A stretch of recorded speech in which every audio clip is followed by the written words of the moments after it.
My name is Daniel Bar-Nahum, and I did the pilot year, cohort 1 of DELIT at Brandeis. I taught for 4 years at the Davis Academy in Atlanta, which I'll talk about in a little bit. It is a slide. And I'm now a second-year student at HUC Rabbinical School in New York. And I put together a curriculum based on Jewish identity for my 8th grade Judaic Studies class in a Reform Day school, but I want to preface by saying this can be used probably down to 4th grade with some modifications on some of the things that, and some of the way the questions are posed. And it can be used across denominations. So my first 2 years at the Davis Academy, I taught 7th and 8th grade social studies, integrating Jewish history into the social studies curriculum. And when it was kind of a mutual decision between me and the Judaic Studies principal to have me move into Judaic Studies, because I was completing my master's in Jewish Studies and Jewish Education via a distance learning program.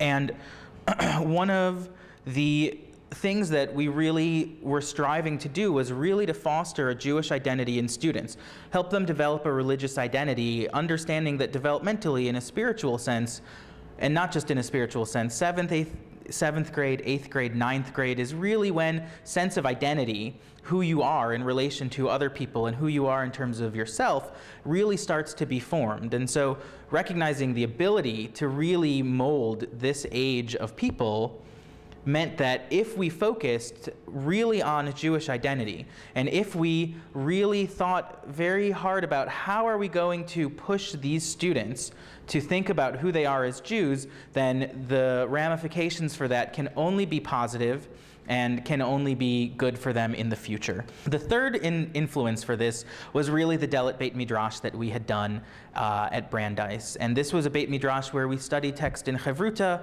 and had a number of different ways of analyzing the texts afterward, primarily artistic expression. There is a skill set for an adult Jew, a learned adult Jew, that I integrated into this curriculum.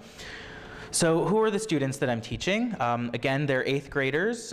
They come from a combination of family dynamics, a number of families that have one Jewish parent or one parent that has converted. About 50% of these students continue on to some kind of private high school. At the time, only 10% were going into the community Jewish high school. And that has since changed, as in Atlanta, the Davis Academy and the Weber School have since put together this kind of shared application process where if you want to continue from 8th grade into 9th grade, it's a much easier transition for the students. The first thing is, what was I really trying to find and what was I trying to do? Questions on Jewish identity. Where does it come from? How do students perceive themselves? How do they feel Jewish? What makes them feel Jewish? When are they proud of their Judaism? What are some times when they're proud of their Judaism? Where are they going? And how can a curriculum foster Jewish identity? These questions and the interview protocol that I used is based on the work of Bethany Horowitz, who did a lot of work on Jewish identity and interviewing people. And so here is what I discovered in a nutshell. By the time they're in 8th grade, they've been in the day school, most of them for most of their lives, some of them just from 6th grade, and they already have a strong sense of Judaism. They know that they're Jewish, they feel Jewish, they identify as Jewish when somebody asks them. I recognize, though, that this comes primarily from the home, this understanding of, yes, I'm Jewish. It comes from the home. But is there more to it than that? Is there, when you say you're Jewish, what does that mean and how does that play itself out? That stuff is not necessarily all from the home, and so then the question becomes, how do you push that from the curriculum?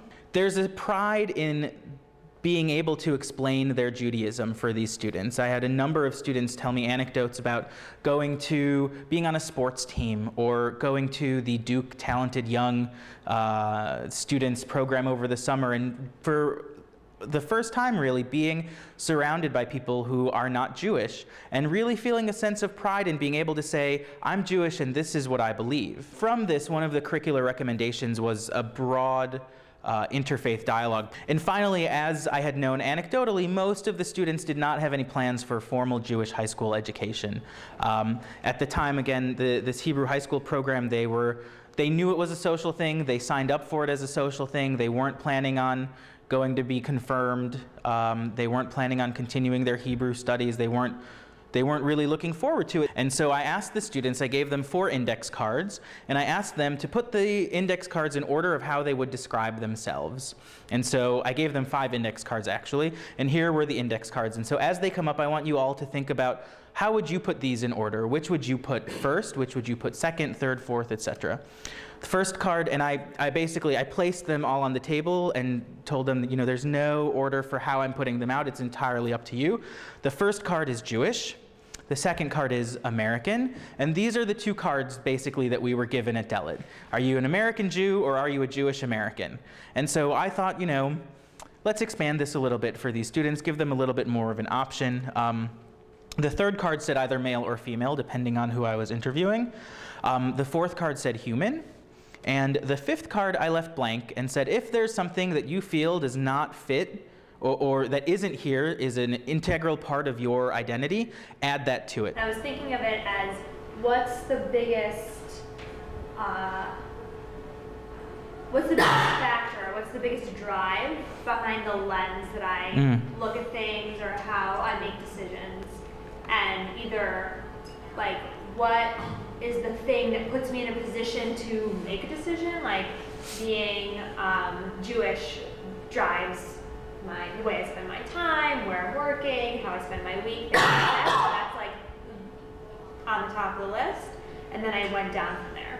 Well, I think it's interesting. I don't know whether any of the students put like student into the blank. Like I put Jewish and then I put educator because I think that I see the world, right, as an educator. That I'm always looking at situations as either the potential for learning or, so that kind of shapes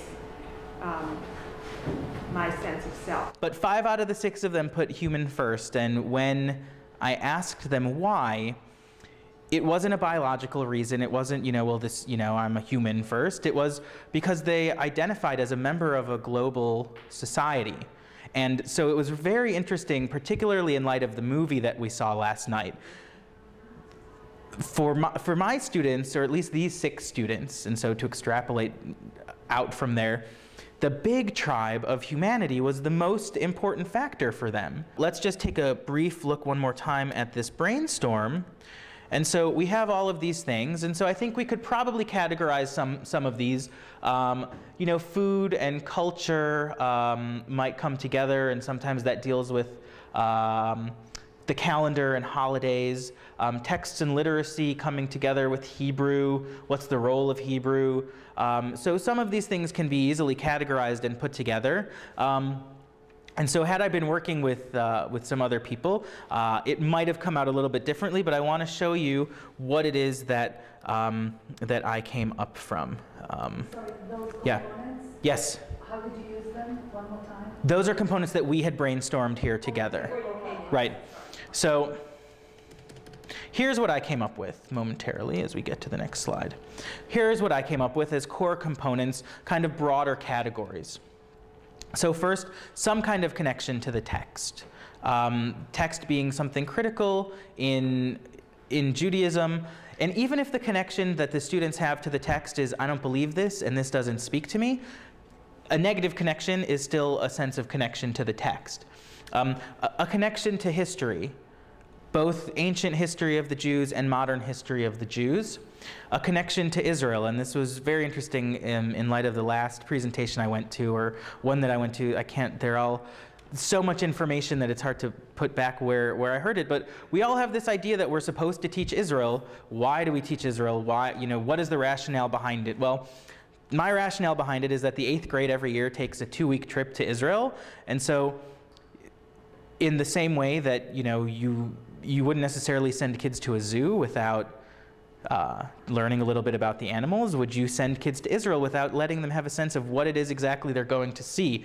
So, but not just Israel, and then so Israel then connects with text and history. It's all coming together integrated. Ancient Israeli history, so ancient Israelite history really, and then modern Israeli history, combining with what we learned in the 7th grade curriculum about Zionism and the Holocaust and that, and then this 8th grade component about the formation of the State of Israel, the Aliyot to Israel, prime ministers of Israel, some of the history of modern Israel. A huge component was personal theology.